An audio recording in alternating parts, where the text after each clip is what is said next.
Lucas, capítulo 19. Jesus e Zaqueu. Jesus entrou em Jericó e atravessava a cidade. Havia ali um homem rico chamado Zaqueu, chefe dos cobradores de impostos. Tentava ver Jesus, mas era baixo demais e não conseguia olhar por cima da multidão. Por isso, correu adiante e subiu numa figueira brava, no caminho por onde Jesus passaria. Quando Jesus chegou ali, olhou para cima e disse: Zaqueu, desça depressa. Hoje devo hospedar-se em sua casa. Sem demora, Zaqueu desceu e com alegria recebeu Jesus em sua casa. Ao ver isso, o povo começou a se queixar. Ele foi se hospedar na casa de um pecador. Enquanto isso, Zaqueu se levantou e disse: Senhor, darei metade das minhas riquezas aos pobres. E se explorei alguém na cobrança de impostos, devolverei 4 vezes mais. Jesus respondeu: Hoje chegou a salvação a esta casa, pois este homem também é filho de Abraão, porque o Filho do Homem veio buscar e salvar os perdidos. A multidão estava atenta ao que Jesus dizia. Então, como ele se aproximava de Jerusalém, contou-lhes uma parábola, pois o povo achava que o reino de Deus começaria de imediato. Disse ele: Um nobre foi chamado a um país distante para ser coroado rei e depois voltar. Antes de partir, reuniu 10 de seus servos e deu a cada um deles 10 moedas de prata, dizendo: Invistam esse dinheiro enquanto eu estiver fora. Seu povo, porém, o odiava e enviou uma delegação atrás dele para dizer: Não queremos que ele seja nosso rei. Depois de ser coroado, ele voltou e chamou os servos, aos quais tinha confiado o dinheiro, pois queria saber quanto haviam lucrado. O primeiro servo informou: Senhor, investi seu dinheiro, e ele me rendeu 10 vezes a quantia recebida. Muito bem, disse o Senhor. Você é um bom servo, foi fiel no pouco que lhe confiei, e como recompensa governará 10 cidades. O servo seguinte informou: Senhor, investi seu dinheiro, e ele rendeu 5 vezes a quantia recebida. Muito bem, disse o rei, você governará 5 cidades. O terceiro servo, porém, trouxe de volta apenas a quantia recebida e disse: Senhor, escondi seu dinheiro para mantê-lo seguro. Tive medo, pois o Senhor é um homem severo. Toma o que não lhe pertence e colhe o que não plantou. Servo mau, exclamou o Senhor. Suas próprias palavras o condenam. Se você sabia que eu sou um homem severo, que tomo o que não me pertence e colho o que não plantei, por que não depositou meu dinheiro? Pelo menos eu teria recebido os juros. Então, voltando-se para os outros que estavam ali perto, o rei ordenou: Tomem o dinheiro deste servo e deem ao que tem 10 moedas. Mas, Senhor, disseram eles, ele já tem 10. Então o rei respondeu: Sim, ao que tem mais lhe será dado, mas o que nada tem, até o que tem lhe será tomado. E quanto a esses meus inimigos, que não queriam que eu fosse seu rei, tragam-nos aqui e executem-nos na minha presença. Depois de contar essa história, Jesus prosseguiu rumo a Jerusalém. Quando chegou a Betfagé e Betânia, próximo ao Monte das Oliveiras, enviou 2 de seus discípulos. Vão àquele povoado adiante, disse ele. Assim que entrarem, verão amarrado ali um jumentinho, no qual ninguém jamais montou. Desamarrem-no e tragam-no para cá. Se alguém perguntar por que estão soltando o jumentinho, respondam apenas: o Senhor precisa dele. Eles foram e encontraram o jumentinho exatamente como Jesus tinha dito. E enquanto o desamarravam, seus donos perguntaram: por que estão soltando o jumentinho? Os discípulos responderam: o Senhor precisa dele. Então trouxeram o jumentinho e lançaram seus mantos sobre o animal, para que Jesus montasse nele. À medida que Jesus ia passando, as multidões espalhavam seus mantos ao longo do caminho diante dele. Quando ele chegou próximo à descida do Monte das Oliveiras, seus seguidores começaram a gritar e cantar enquanto acompanhavam, louvando a Deus por todos os milagres maravilhosos que tinham visto. Bendito é o Rei que vem em nome do Senhor. Paz no céu e glória nas maiores alturas. Alguns dos fariseus que estavam entre a multidão disseram: Mestre, repreenda seus seguidores por dizerem estas coisas. Ele, porém, respondeu: Se eles se calarem, as próprias pedras clamarão. Quando Jesus se aproximou de Jerusalém e viu a cidade, começou a chorar. Como eu gostaria que hoje você compreendesse o caminho para a paz, disse ele. Agora, porém, isto está oculto a seus olhos. Chegará o tempo em que seus inimigos construirão rampas para atacar seus muros, e a rodearão e a apertarão o cerco por todos os lados. Esmagarão você e seus filhos, e não deixarão pedra sobre pedra, pois você não reconheceu que Deus a visitou. Então, Jesus entrou no templo e começou a expulsar os que ali vendiam, dizendo: As Escrituras declaram: Meu templo será casa de oração, mas vocês o transformaram num esconderijo de ladrões. Jesus ensinava todos os dias no templo, mas os principais sacerdotes, os mestres da lei e os outros líderes do povo planejavam matá-lo. Contudo, não conseguiam pensar num modo de fazê-lo, pois o povo ouvia atentamente tudo que ele dizia. Lucas capítulo 20.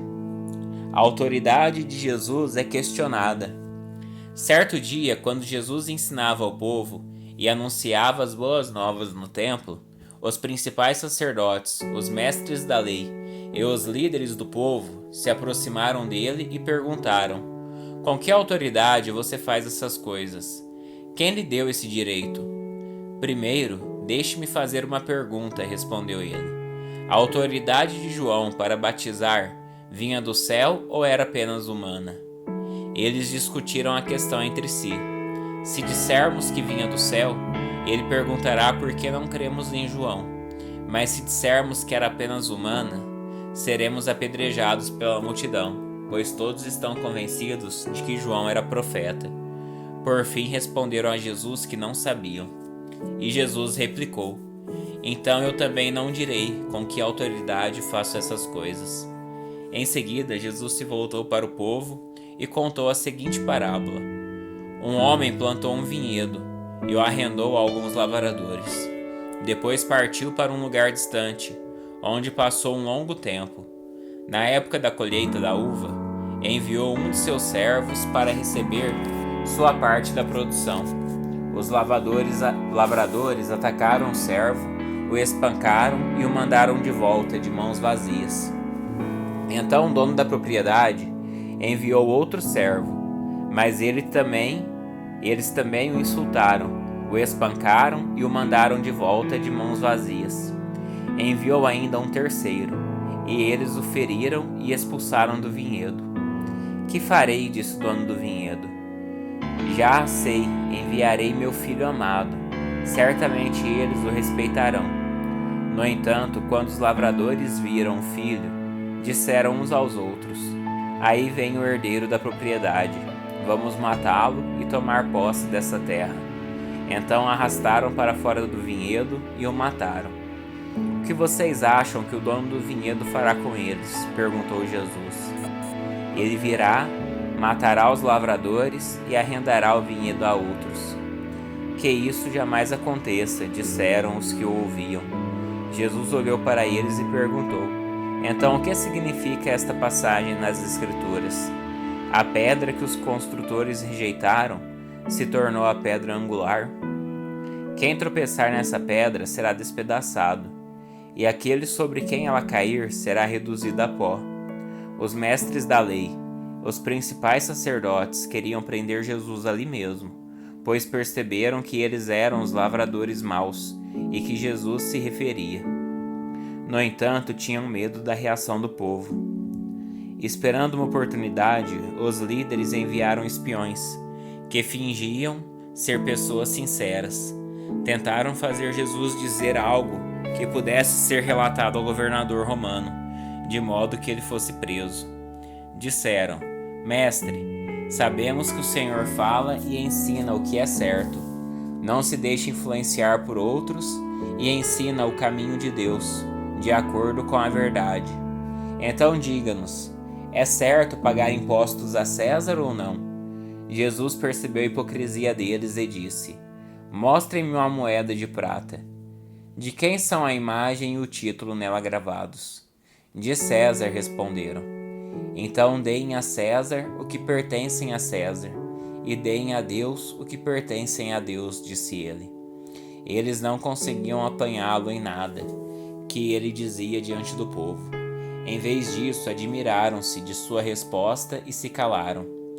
Então vieram a Jesus alguns saduceus, líderes religiosos, que afirmam não haver ressurreição dos mortos, e perguntaram: Mestre, Moisés nos deu uma lei segundo a qual, se um homem morrer e deixar a esposa sem filhos, o irmão dele deve se casar com a viúva e ter um filho que dará continuidade ao nome do irmão. Numa família havia 7 irmãos. O mais velho se casou e morreu, sem deixar filhos. O segundo irmão se casou com a viúva, mas também morreu. Então o terceiro irmão se casou com ela. O mesmo aconteceu aos 7 irmãos, que morreram sem deixar filhos. Por fim, a mulher também morreu. Diga-nos, de quem ela será esposa na ressurreição? Afinal, os 7 se casaram com ela. Jesus respondeu: O casamento é para pessoas deste mundo, mas na era futura, aqueles que forem considerados dignos de ser ressuscitados dos mortos não se casarão, nem se darão em casamento, e nunca mais morrerão. Nesse sentido, serão como os anjos. São filhos de Deus e filhos da ressurreição. Agora, quanto a haver ressurreição dos mortos, o próprio Moisés provou isso quando escreveu a respeito do arbusto em chamas. Ele se referiu ao Senhor como o Deus de Abraão, o Deus de Isaque e o Deus de Jacó. Portanto, ele é o Deus dos vivos e não dos mortos, pois para ele todos vivem. Mestre, o Senhor disse bem, comentaram alguns mestres da lei, e ninguém mais teve coragem de lhe fazer perguntas. Então Jesus lhe perguntou: Por que se diz que o Cristo é filho de Davi? Afinal, o próprio Davi escreveu no livro de Salmos: O Senhor disse ao meu Senhor: Sente-se no lugar de honra à minha direita, até que eu humilhe seus inimigos e os ponha debaixo de seus pés. Uma vez que Davi chamou o Cristo de meu Senhor, como ele pode ser filho de Davi? Então, enquanto as multidões o ouviam, Jesus se voltou para seus discípulos e disse: Cuidado com os mestres da lei. Eles gostam de se exibir com vestes longas e de receber saudações respeitosas quando andam pelas praças. E como gostam de se sentar-se nos lugares de honra nas sinagogas e à cabeceira da mesa nos banquetes. No entanto, tomam posse dos bens das viúvas de maneira desonesta. E depois, para dar impressão de piedade, fazem longas orações em público. Por causa disso, serão duramente castigados. Lucas capítulo 21. A oferta da viúva. Estando Jesus no templo, observava os ricos depositarem suas contribuições na caixa de ofertas. Então uma viúva pobre veio e colocou 2 moedas pequenas. Jesus disse: Eu lhes digo a verdade, esta viúva pobre deu mais que todos os outros.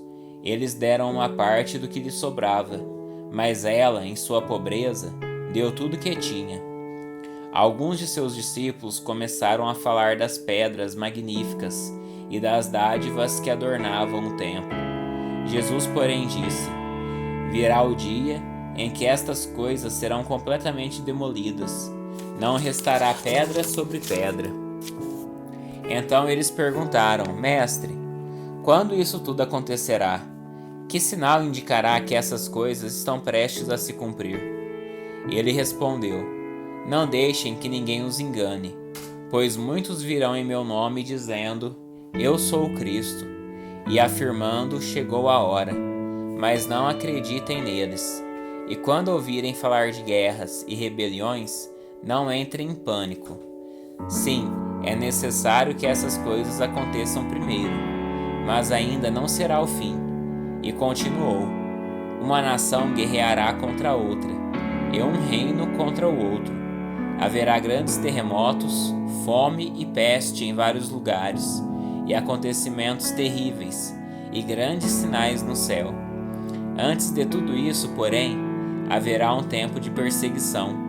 Vocês serão arrastados para sinagogas e prisões, e por minha causa serão julgados diante de reis e governadores. Essa, contudo, será sua oportunidade de lhes falar sobre mim. Mais uma vez lhes digo que não se preocupem com o modo como responderão às acusações contra vocês, pois eu lhes darei as palavras certas, e tanta sabedoria que seus adversários não serão capazes de responder nem de contradizer. Até mesmo seus pais, irmãos, parentes e amigos os trairão, e até matarão alguns de vocês. Todos os odiarão por minha causa. Mas nem um fio de cabelo de sua cabeça se perderá. É pela perseverança que obterão a vida. E quando virem Jerusalém cercada de exércitos, saberão que chegou a hora de sua destruição. Então, quem estiver na Judéia, fuja para os montes. Quem estiver na cidade, saia. E quem estiver no campo, não volte para a cidade, pois aqueles serão os dias da vingança, e as palavras proféticas das Escrituras se cumprirão. Que dias terríveis serão aqueles para as grávidas e para as mães que estiverem amamentando, pois haverá calamidade na terra e grande ira contra este povo. Serão mortos pela espada e levados como prisioneiros para todas as nações do mundo, e Jerusalém será pisoteada pelos gentios até que o tempo deles chegue ao fim. Haverá sinais no sol, na lua e nas estrelas, e na terra as nações ficarão angustiadas, perplexas com o rugir dos mares e a agitação das ondas. As pessoas ficarão aterrorizadas diante do que está prestes a acontecer na terra, pois os poderes do céu serão abalados. Então todos verão o Filho do Homem, vindo numa nuvem com poder e grande glória. Portanto, quando todas essas coisas começarem a acontecer, levantem-se e ergam a cabeça, pois a sua salvação estará próxima. Em seguida, deu-lhes esta ilustração: observem a figueira e todas as outras árvores. Quando as folhas aparecem, vocês sabem reconhecer, por conta própria, que o verão está próximo. Da mesma forma, quando virem todas essas coisas acontecerem, saberão que o reino de Deus está próximo. Eu lhes digo a verdade: esta geração não passará até que todas essas coisas tenham acontecido. O céu e a terra desaparecerão, mas as minhas palavras jamais desaparecerão. Tenham cuidado, não deixem seu coração se entorpecer com farras e bebedeiras, nem com as preocupações desta vida. Não deixem que esse dia os pegue desprevenidos, como uma armadilha, pois esse dia virá sobre todos que vivem na terra. Estejam sempre atentos e orem para serem considerados dignos de escapar dos horrores que sucederão e de estar em pé na presença do Filho do Homem. Todos os dias Jesus ia ao templo ensinar, e à tarde voltava para passar a noite no Monte das Oliveiras. Pela manhã, o povo se reunia bem cedo no templo para ouvi-lo falar.